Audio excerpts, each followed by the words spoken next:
फागुन माँ बाबा देवर लागे फागुन माँ।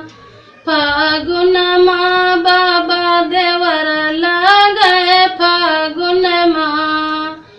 अरे भरी पिचकारी मैंने सास जी के मारा। भरी पिचकारी मैंने ससुर जी के मारा।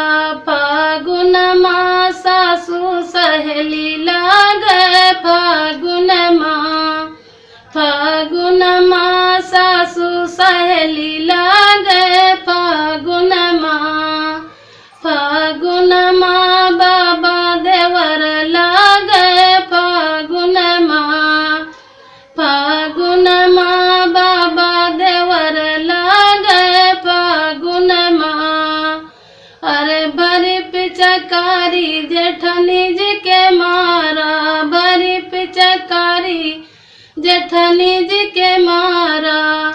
फागुन माँ जेठनी देवरानी लागे फागुन माँ। फागुन माँ जेठनी देवरानी लागे फागुन माँ। फागुन माँ बाबा देवर लागे फागुन माँ।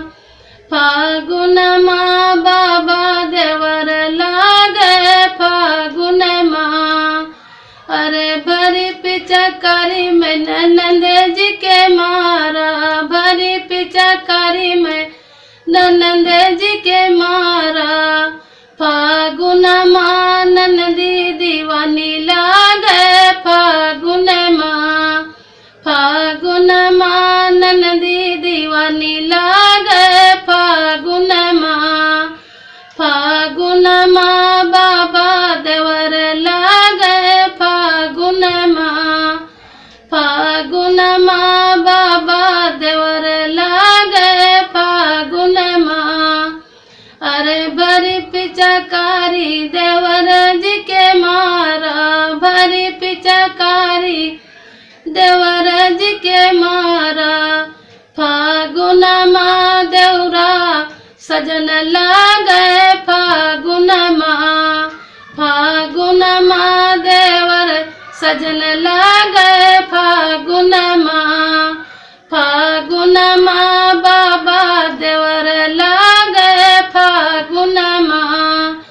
फागुन माँ बाबा देवर लागे फागुन माँ। अरे भरी पिचकारी सोमिया जी के मारा। भरी पिचकारी में सोमिया जी के मारा। फागुन माँ सोमिया जी यार लागे फागुन